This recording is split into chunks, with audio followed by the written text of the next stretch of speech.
The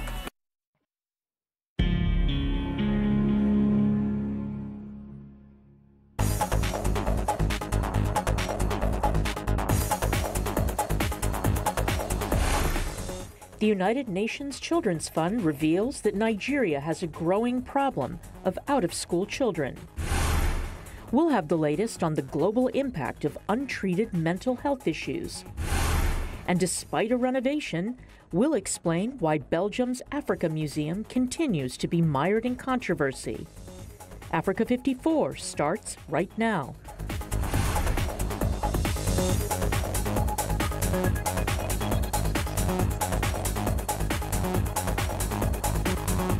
Good evening and welcome. I'm Vincent McCory. This is Africa 54. Tonight we begin our broadcast in Nigeria, where the education of millions of children is being disrupted by violence and insecurity caused by the Boko Haram terrorist group. A survey conducted by the United Nations Children's Fund indicates there has been a marked rise of Nigerian children who are not attending school, from 10.5 million to over 13 million children, the highest in the world. Most of these students are in the country's northern states of Borno, Yobe, and Adamawa. Timothy Obiezu reports from Abuja.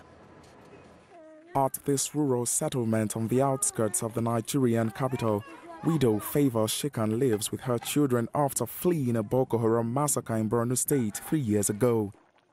Most of the children here do not attend school, including two of Favor's children.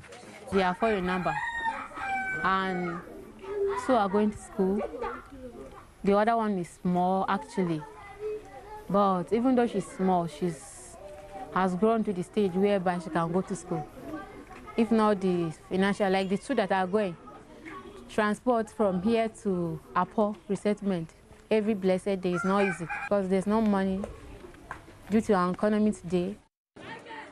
Instead of going to school, Favor's children help her at home with house chores during the day while they wait for the others to return from school.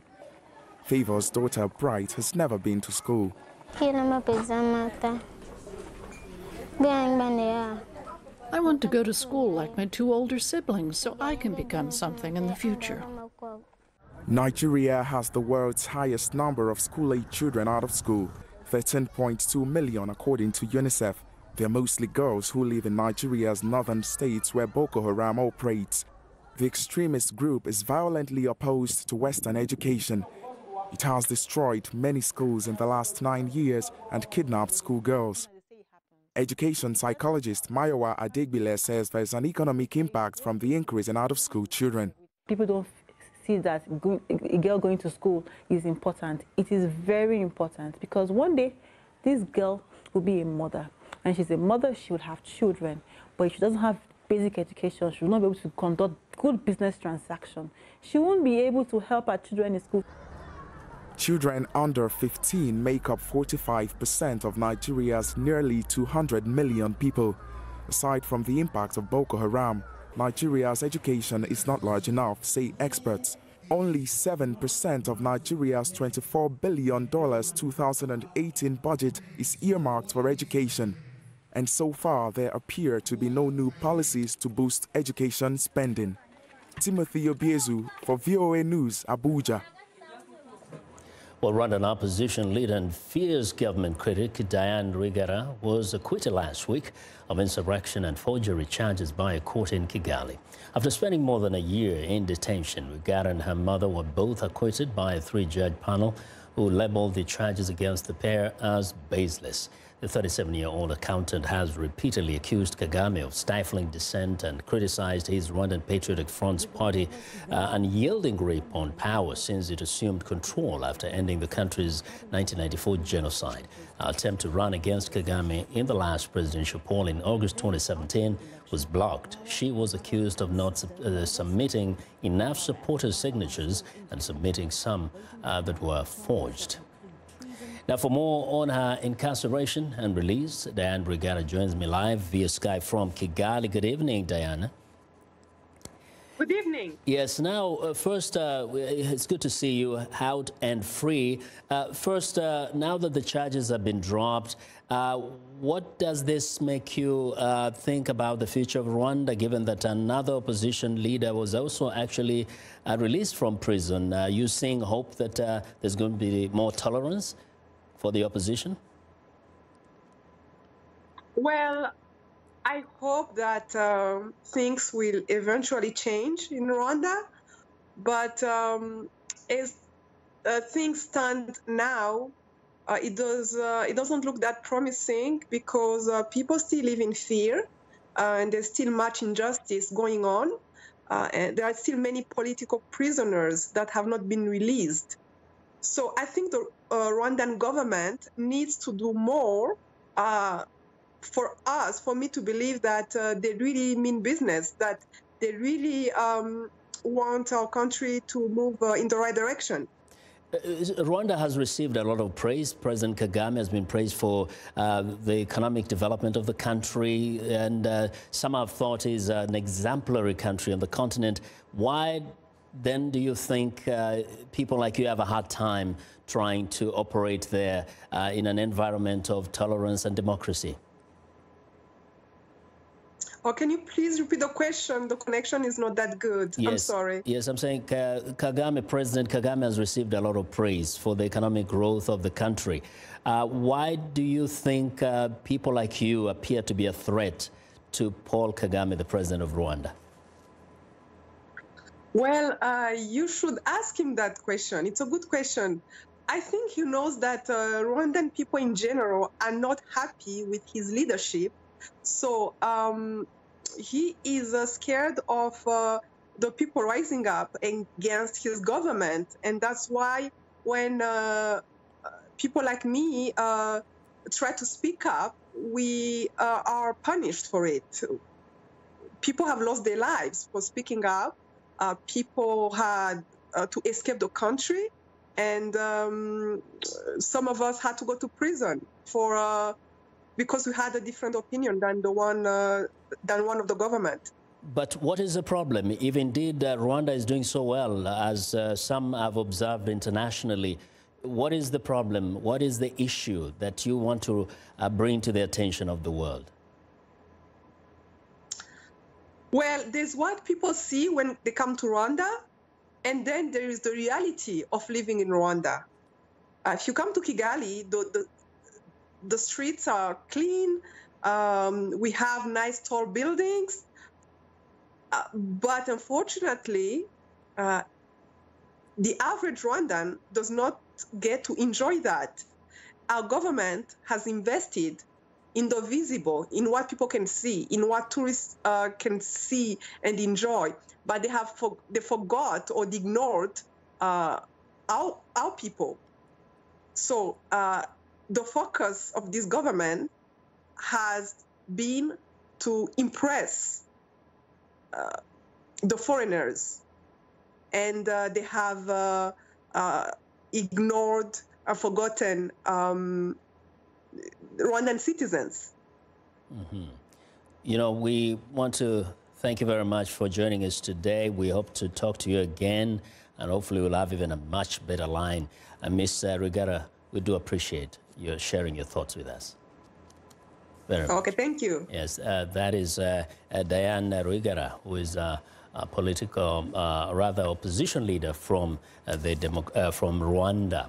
And Denis Mukwege, a Congolese doctor who helps victims of sexual violence in the Democratic Republic of Congo, was a co-recipient of the 2018 Nobel Peace Prize at the ceremony on Monday in Oslo, Norway. He spoke to viewers Roger Muntu about what the award means to him and how he will use it to further his course. Depuis un certain moment, j'avais décidé d'utiliser mon temps. For some time now, I decided to use 75% of my time for the sick and 25% for the advocacy. You know that at Panzi Hospital, we provide holistic care. It does not only mean treating the sick, but also caring for the rest that allows the sick to recover their physical and mental health, and even to be accepted into society.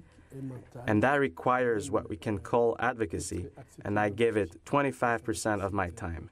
Maybe today, these last 2 months, the 25% may have gone up to 40%, but I think I'll try to keep that balance. My wish is that justice be done.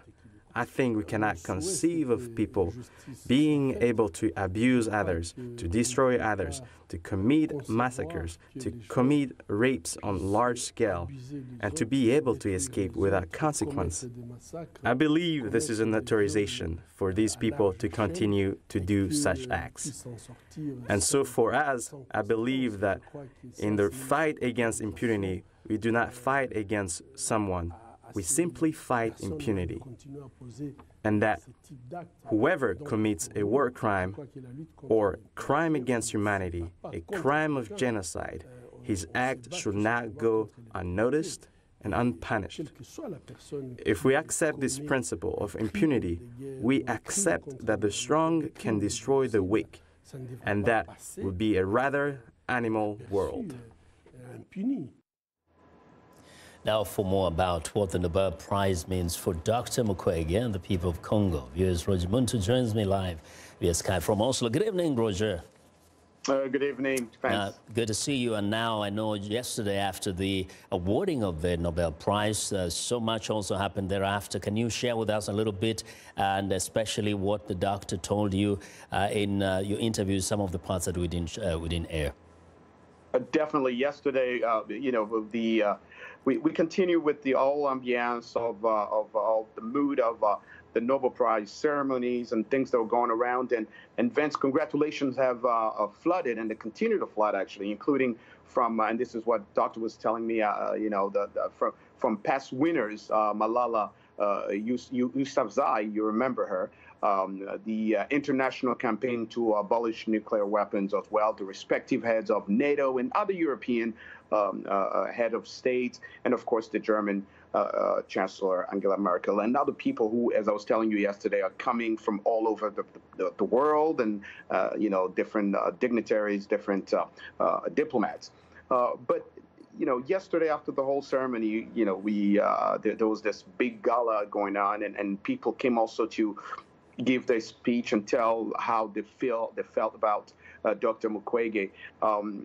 There was a young girl whose name is Alphonsine Vence, who was at that gala and gave a really, really strong testimony and of who Dr. Mukwege was. And she was herself a victim of rape. She was kidnapped and raped for 7 years, Vance.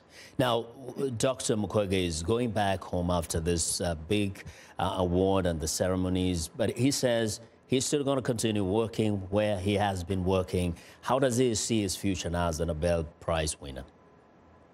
And I did ask him that question, but here's what he said. He said, I will go back and continue my job. And I told him, I said, look, you're a Nobel Prize, I mean, a Nobel Peace Prize now. He said, Roger, I'm still the same. I still have to keep on fighting for what. Keep in mind, Vince, that this is a man who came back from training as an obstetrician in France, right? And the first patient that he treated in one of the maternity clinic, that he found was a rape survivor. And as he stayed there, and he discovered that most of them were actually raped, and they were being used as a weapon of war. So there's no way he said, I can change. I just need to stay and make sure that women are well treated, and think that the Panzi Foundation that he oversees as well have gone above just treating the rape victim as far as physical part of it, but psychological and socio-economical as well, support that they give to all the survivors. Appreciate it, Roger. Thank you very much for your reporting, and come back here quick before you think you're a Nobel Prize winner yourself.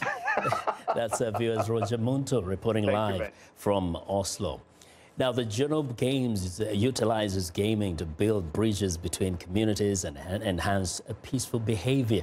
These games aim to promote unity and combat sectarianism. The games are translated into local languages and distributed across South Sudan, as well as to refugees living in neighboring countries. Recently, one of the Genome Games won the Global Gaming Citizen Award. Here to tell us more about it is Luol Mayen.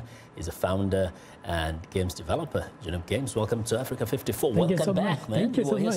Thank you so much. Yes. Yeah. So first, how was it like to win? Like to be honest, this has never been my dream as someone who live in a refugee camp. Yes. You know, to be able to like dream of like being nominated for like the Global Gaming Citizen. Yeah. To me, when I was at the Microsoft Theater, it was like a different world to me. Like this is like, oh my God. Yeah. You know, but you know, if we focus and work hard, it doesn't matter where you come from, and that's why I want to live as an inspiration to the refugees and people that live in war that only that can they survive, but they can thrive and make big things happen. Tell us a little bit about this game. What is the name, the specific name of the game? So I have two games. I was like generally recognized for using game for social impact. For being so this year, the Game Award and Facebook Gaming collaborated together. Actually, it's the first time for someone to be recognized for this. For that category. For this category. So it was really so great for me to be recognized as a global gaming citizen. Yeah. And it's helped me like to connect with different people in the game industry. And the most important thing for me is to see like the industry be able to recognize the power of game, because the industry has really been violent a lot.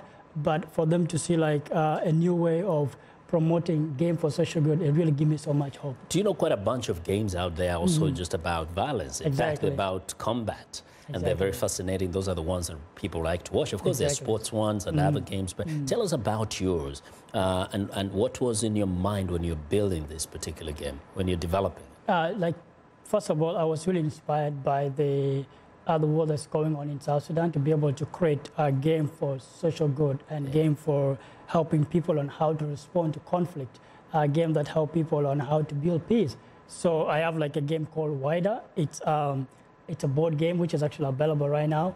So it's a game like help players to become peacemakers and help themselves like how do they own a conflict and how can they respond to conflict through game. So like this is like my real focus in making video games. So you have like a board game here. Say you're introducing this to a person maybe in refugee camp or somewhere. How user-friendly is this game? How would you explain in terms of the ability for people to take a game like this one and play it at the refugee camp, in the villages or somewhere else? Actually, and that's why I made a board game, because it's a physical game.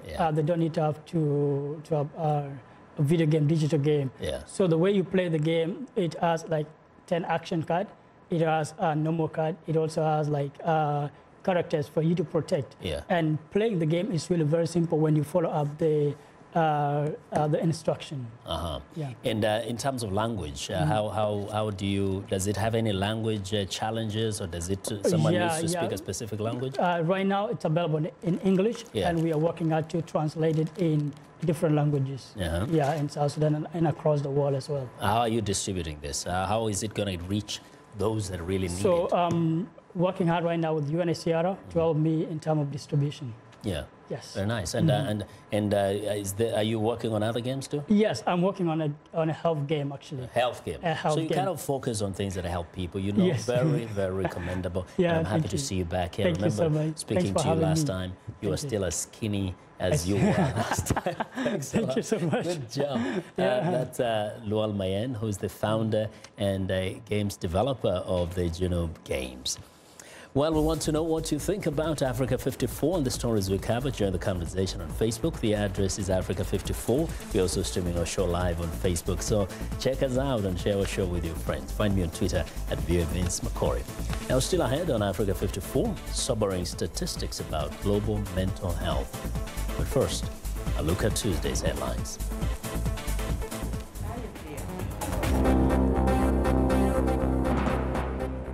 France gives the Central African Republic 1,400 assault rifles to aid its beleaguered military forces who face militia groups while under an arms embargo. In Somalia, about 90 of the 275 members of parliament signed a motion to impeach President Mohamed Abdullahi Mohamed, who's accused of engaging in a secret memorandum of understanding with foreign countries. In the Democratic Republic of Congo, outgoing President Joseph Kabila said he isn't ruling out a run for president again in 2023 when he becomes eligible after a break. Zimbabwe's Information Secretary Nick Mangwana said on Monday that there is absolutely no substance to the rumors that former Zimbabwean leader Robert Mugabe has died.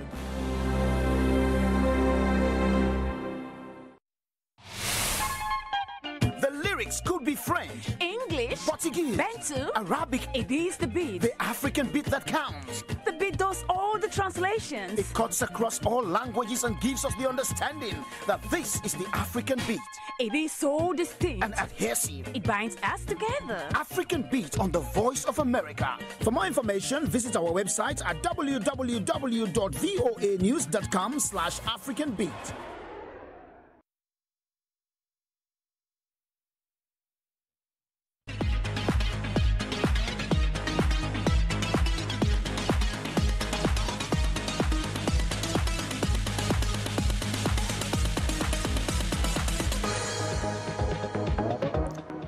Well, it's time now for our health report, and joining us now is Africa 54 health correspondent Lino Medu with new details on global mental health. Lino. A new Lancet Commission report on mental health says mental disorders are on the rise in every country around the world and will cost the global economy $16 trillion by the year 2030. The report says the economic cost is primarily due to early onset of mental illness and lost productivity. The Lancet Commission on Global Mental Health and Sustainable Development brought together 28 global experts in psychiatry, public health, neuroscience, and advocacy, as well as people with first-hand experience of mental health conditions. The authors say mental health is often neglected and underfunded, even though nearly 2 billion people suffer from mental illness every year. The report recommends that mental health be reframed as a fundamental human right and that the definition be expanded to promote mental well-being, prevent mental health problems, and enable recovery from mental disorders. Mental illness is the subject of the upcoming documentary series, Growing Up in America, exploring different parts of American cities, cultures, and conversations surrounding the minority communities in America.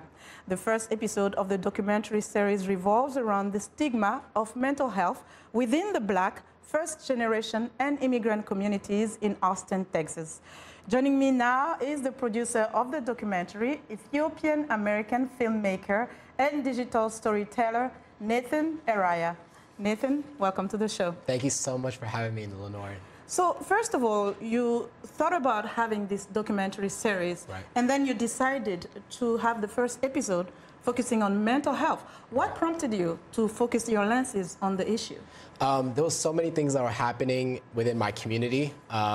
So there were people dealing with anxiety, depression, at many different ages, from the college to the working professional, as well as refugees, immigrants, first-generation Americans. So I noticed that we have a lot of external pressures that are happening in our society today that's creating internal conflict. And we don't know really what to do with it and how to handle it. Yeah. So my goal was to be able to dive into the subject as a filmmaker, to provide stories of representation so that many people may be able to relate and know that they're not alone. And get the conversation going. So what we're going to do is take a look at the trailer, and we'll come back and have more. Here's an excerpt. This is My America. I'm Nathan Araya. As a first-generation Ethiopian-American filmmaker, my passion for traveling and storytelling has led me to better understand the identity, culture, history of myself and others. Today, I'm visiting a local barbershop in Austin, Texas to better understand the views of mental health from the minds of young game changers, artists, and professionals. I feel like the internet is like both the best thing that's ever happened and like the worst thing that's ever happened. Everybody's life seems perfect and they know what they're doing, and Forbes 30 under 30, and you're looking at yourself like, I'm 28. Just imagine, like, you know, when you go to sleep, you have a bad nightmare and you wake up and you have that feeling. Just imagine that every day. And that's what Afghanistan was. It's weird that you only see the extremes of stuff nowadays. You either see somebody with the perfect family or you see Kanye.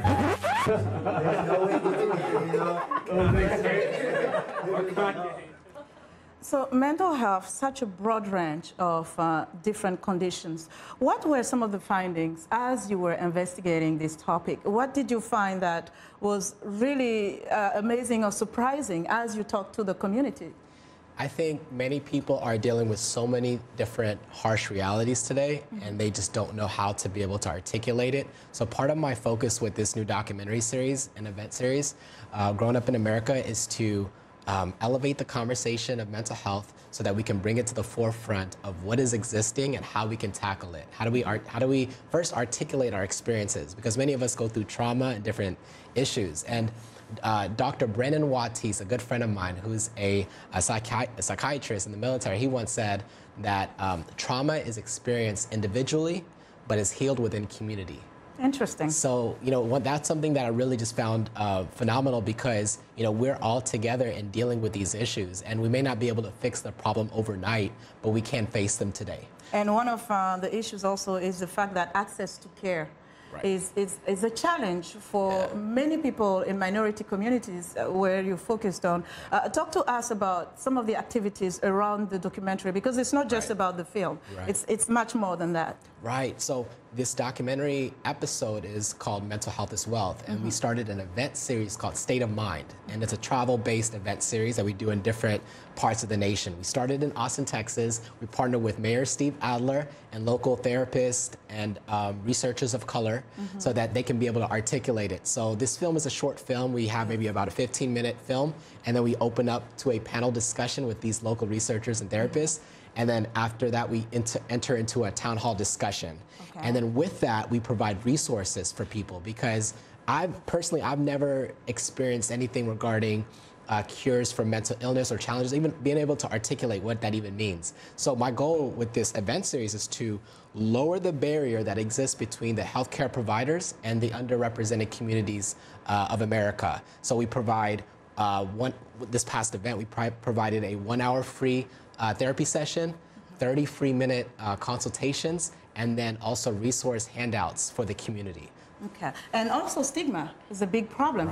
Trying to address that through the documentary. Talk to us about how people are responding to mental health with regards to stigma. Some people don't even want to come out with their condition. Yeah, one of the people within the film, Evelyn from the Internet, digital storyteller, viral sensation, she's amazing, Kenyan American. She said that she grew up with the idea of mental health having this wide spectrum, where there's on one end, if you're dealing with something like schizophrenia or you're hearing voices, okay, then that's acceptable to get mental health care. So much to do, and we have to leave it there, unfortunately, Nate, and we'll continue the conversation on the radio program. Thank you so much for joining us today.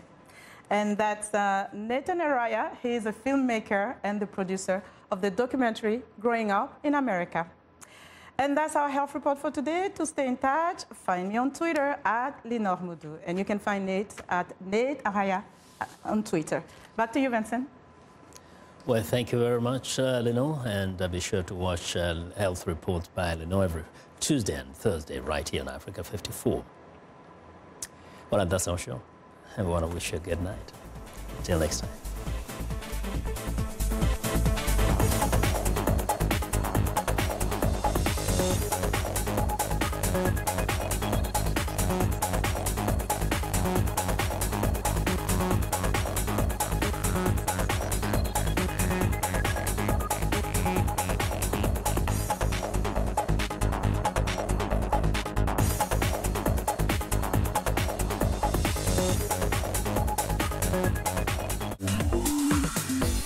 Welcome to English in a Minute. Straw is the dry stems of grain plants. Grasping is holding something firmly. Grasping at straws. I can't find the scripts for our next project. Did you check your computer? Yes. Did you look around the desk? Yes. They aren't there. Maybe they're in the trash can? Did you look in